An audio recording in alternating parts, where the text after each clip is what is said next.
Здравейте, приятели на красотата! Кой е най-силният слънцезащитен продукт? Въпросът ми е зададен от дама, която продължава запитването си с уточнението: струва ми се, че една от марките произвежда фактор 100.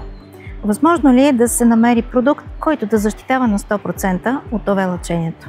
За всички вас, които се интересувате от възможностите за най-висока степен на слънчева защита, ще дам много ценна информация, свързана с точно тази абревиатура SPF на козметичните продукти. Да, възможно е да съществува продукт, на чиято опаковка да пише SPF 100. И най-вероятно този продукт не е произведен в Европейската общност. Когато стартираха преди години, започнаха производството за първи път на слънцезащитни продукти. Това е производство, което между другото няма дългогодишен традиционен характер, както например сапуни много отдавна се произвеждат. Шампуаните са категория продукти, които също имат така много дълголетна традиция, произвеждат се много отдавна. Слънцезащитните продукти сравнително отскоро се произвеждат. В началото се изписваха многообразие от цифри. Изписваше се UVA, UVB. Да, имаше продукти, на чието етикети пишеше SPF 100. След като обаче преминаха няколко лета и се видя, че хората, използващи фактор 100, разчитат единствено и само на продукта да ги запази и това не може да се случи, производителите на такива продукти за Европа се събраха на една международна конференция и направиха споразумение помежду си. Взеха решение да не се изписват такива стойности, за да не се създават в хората излишни очаквания, просто защото един слънцезащитен крем не може да предпази цялото тяло на човека от въздействието на UV лъчението, когато той е под директно слънце.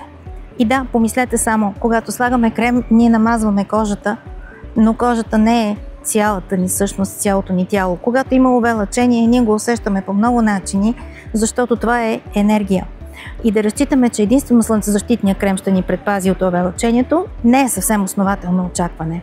И така, тогава в производството на продуктите се изписваше UVA 30, UVB 60 или UVB 100, UVA 50. За да бъде гарантирано, че това се случва като процент защита, се правят многобройни изследвания, наблюдаване на реакциите на кожата и беше установено, че алфа лъчението е такъв тип лъчение, което въздейства в дълбоките слоеве и чиято разрешителна енергия и сила започва да се проявява 10, 15, 20 години след като кожата е била преекспонирано, излагана на слънце. Т.е. неговото разрушително действие се появява много дълги години след като е било прекалявано със слънце. Ето защо се взе решение и по отношение на алфа защитата да не бъде изписвана, защото не е коректно да гарантираш, че защитаваш от нещо, което всъщност ти не можеш да измериш в денят на неговото използване и на неговото приложение.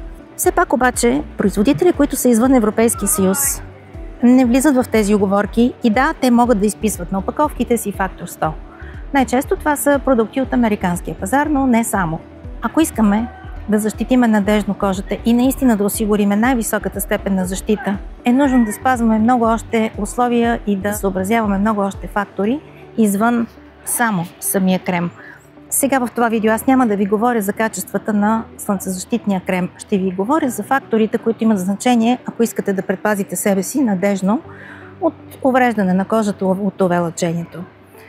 Много е важно какъв е фототипа на човека. Ако вашата кожа е много светла, много бяла и като цяло проявява алергии, нетърпимост, чувствителност, не може да изтрайва дълго време, т.е.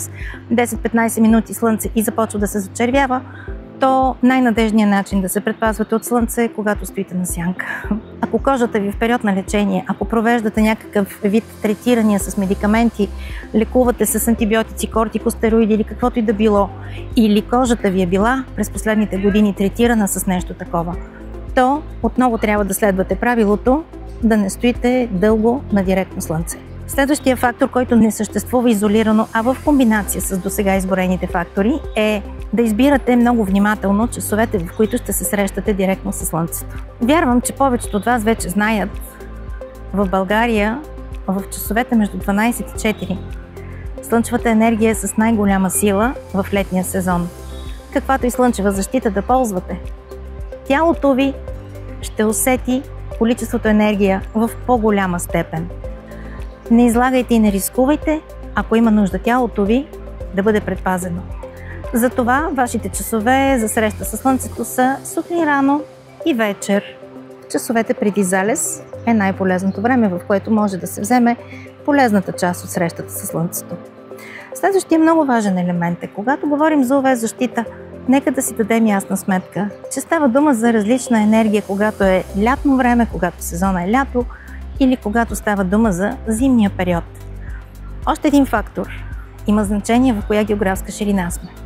Разбира се, че един и същи фактор на защита, използван в България през зимата, ще има различна степен на защита, отколкото използван в августовските дни в Гърция, в Южна Гърция или в страни, които са по принцип с много горещ климат, в Дубай, в Африка и така нататък. Така че нека да не очакваме външния фактор, слънчевата защита на крема да е това, което ще гарантира абсолютна надежност. Нека да си даваме сметка, че здравето на кожата, времето, в което ще се излагаме на слънце, мястото, на което пребиваваме, докато правиме слънчеви бани и всичко, което касае здравословното състояние на кожата, на тялото ни, всъщност се отразява на начинът, по който слънцезащитният продукт ще даде своята пълноценност или всъщност няма да се справи на 100%.